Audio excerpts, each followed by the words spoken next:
드디어 양기가 본격적으로 보이기 시작하는 인과 묘에 대한 시간이에요. 이제 드디어 해가 뜨기 시작하는 글자네요. 우선 호랑이 인자부터 볼게요. 이 인자는 첫째, 오행적으로 목이죠. 둘째, 표면적 음양이 양에 해당돼요. 셋째, 시간적으로는 새벽 4시경입니다. 마지막으로 동물로는 호랑이의 행동 특성을 가져요. 이것을 하나하나 나누어서 살펴볼게요. 우선 오행적으로 목이에요. 이 글자는 천간의 갑처럼 뭔가를 새로 시작하고 세워 올리는 에너지의 특성을 가지고 있어요. 이런 특성 때문에 건축, 기획, 교육 등의 영역과도 관련이 생기게 돼요.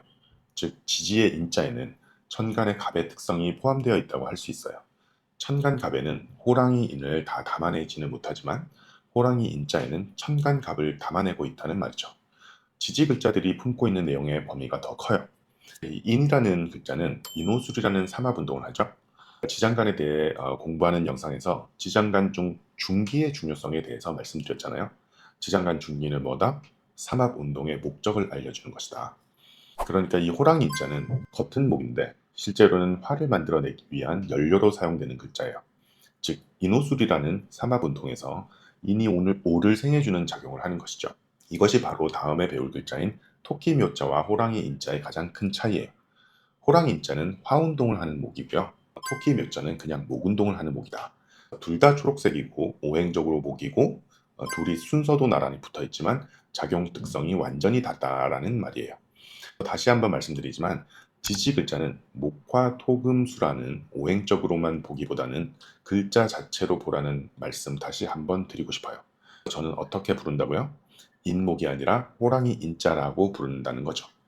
여기서 잠깐, 여러분, 인오술이라는 삼합에서 인과 오가 있을 때, 오와 술이 있을 때, 인과 술이 있을 때, 즉 삼합 글자들 중에 두 글자만 따로 페어로 있을 때 뭐가 어떻게 달라지는지 한 번쯤 생각해 보시기 바래요.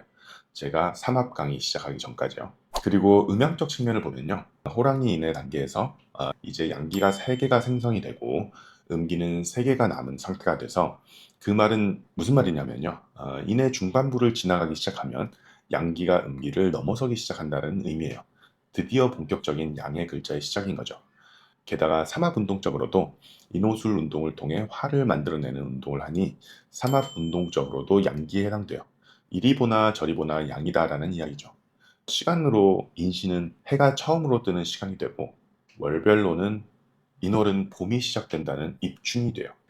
이런 특성 때문에 태생적으로 양기인 남자들은 능력적으로나 삶의 고생스러움 측면이나 모두 뭔가를 이루는 과정에서 고생스러움을 유도하기 쉽고요. 태생적으로 음기에 해당하는 여자의 경우에는 이 글자를 긍정적으로 사용하기가 쉬워져요. 사회생활을 꼭 해야만 하는 그런 남자들의 입장에서는 이렇게 인대운이 오면 뭐든 내가 직접 나서서 챙겨야 할 것이 많이 생기고, 틀어지는 인간관계도 많아지고, 몸이 닳도록 고생하고 피곤하게 설치면서 돈을 벌고 이룬다가 되기 쉬워요. 다행히 이 인이라는 글자가 나에게 좋은 글자라서 성공이라도 하게 되면 성공하는 과정에 고생하고 고달픈 것이니 참을만 하겠죠? 이것이 안 좋은 작용을 하는 글자면 좀 많이 고달픈 시기가 될 수도 있어요.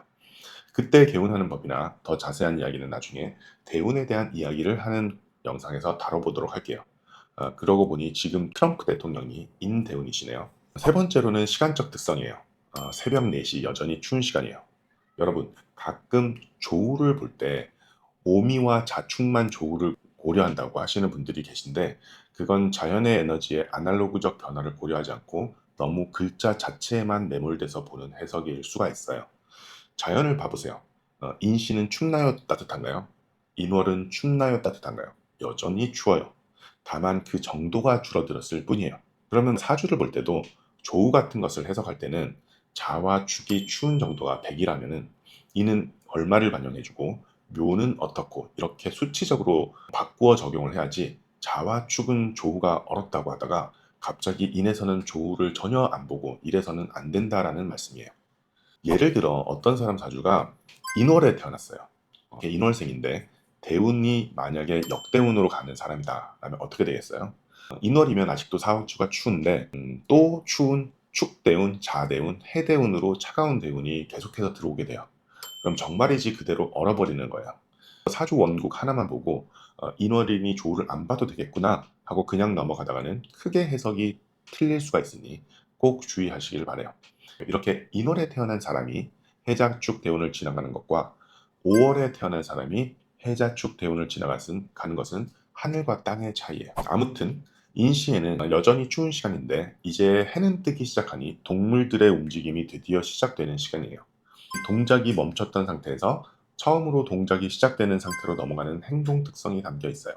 이것을 처음으로 뭔가를 시작하는 것을 표현한다라고 하고요.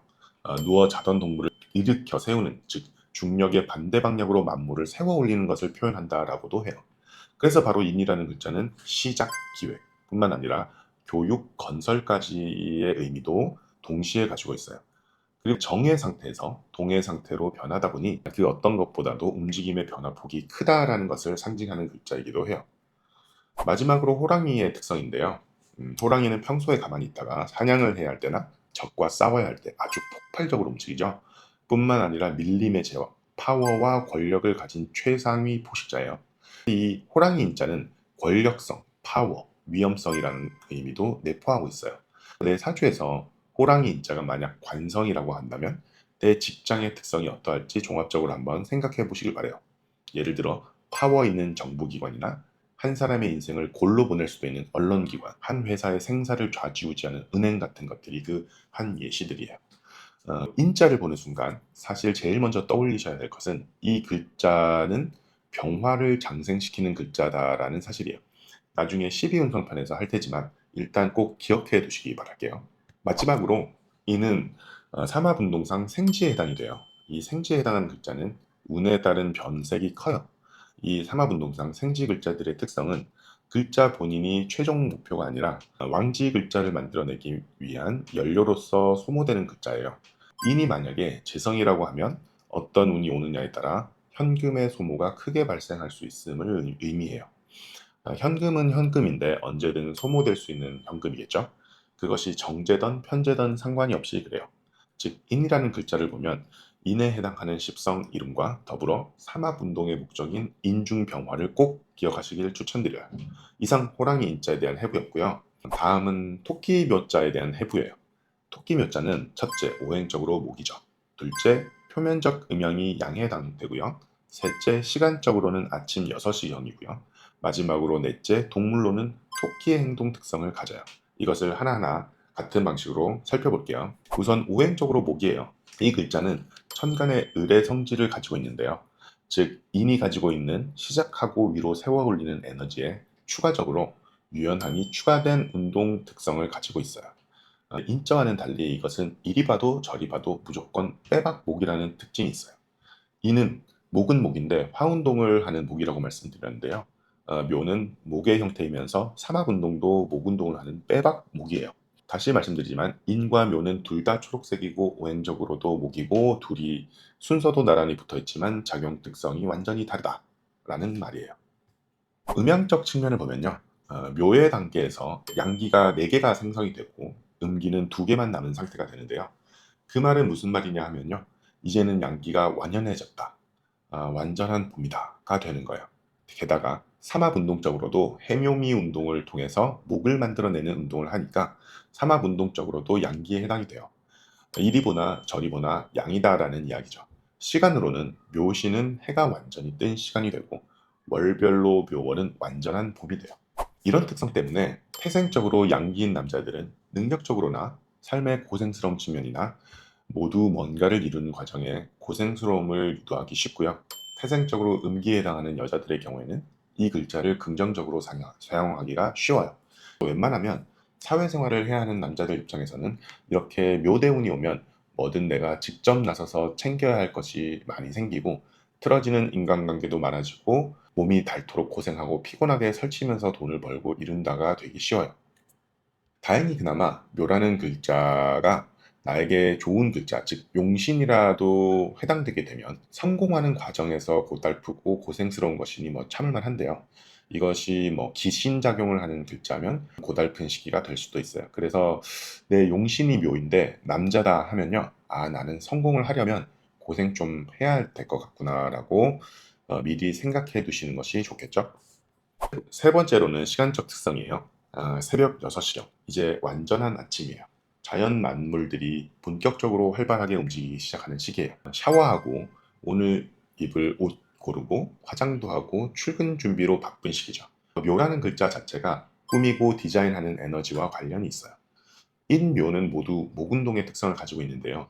묘는 특히나 꾸미고 디자인하는 에너지가 추가되기 때문에 기획을 하더라도 이쁘게 기획하는 것이니 남들이 보기에 이뻐 보이는 종류의 콘텐츠를 기획하는 거랑 더 관련이 있고요. 목의 에너지를 써서 건축 관련 활동을 하더라도 이쁘게 해야 되기 때문에 인테리어 쪽과 더 관련이 있기 쉬워져요. 그리고 토끼의 특성이에요. 토끼는 이쁘고 귀여운데 자꾸 폴짝폴짝 뛰어다니죠. 잦은 이동과 변동과 관련이 있어요. 대표적으로 이사를 자주 다니게 하는 에너지랑 관련이 있어요. 또 호랑이와는 달리 무서운 에너지가 없어요. 인을 관으로 쓰는 경우와 묘를 관으로 쓰는 경우가 전혀 달라요. 인을 관성으로 쓰는 경우 내가 다니는 직장이 훨씬 파워나 권력성을 가진 곳일 가능성이 높아지게 돼요. 또 하나 예를 들자면요. 이 묘라는 글자는 그것이 비록 상관에 해당한다고 하더라도 다른 상관들에 비해 매우 온화한 상관이라서 이 사람이 마치 상관성이 없는 듯 보이는 경우도 많게 돼요. 늘 말씀드리지만 십성 위주로 사주를 해석하시는 것을 추천드리지 않아요.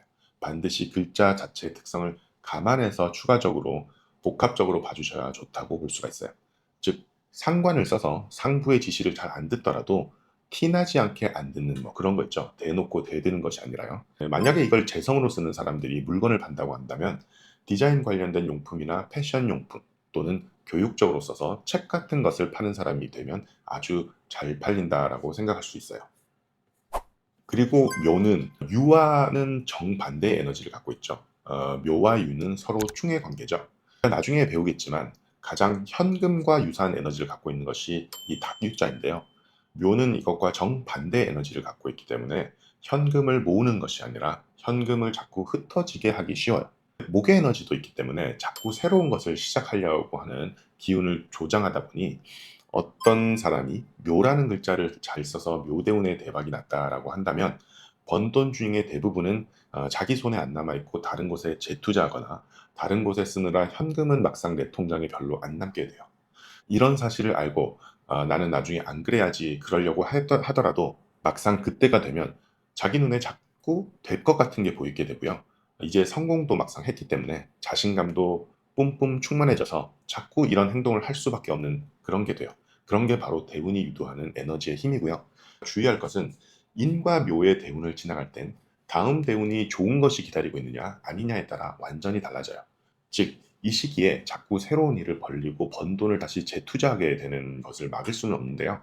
그 결과가 좋은 길로 가느냐 반대로 가느냐에 따라서 이때의 영광이 한여름밤의 꿈처럼 끝날 수도 있고요. 일론 머스크처럼 내가 계속해서 재투자한 결과가 더 큰 무언가로 돌아올 수도 있고 그래요. 마지막으로 묘는 삼합운동상 왕지에 해당이 돼요.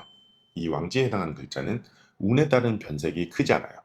이 삼합운동상 왕지 글자들의 특성은 글자 본인이 최종 목표가 되기 때문에 가장 변화가 작은 글자다라고 볼 수 있어요.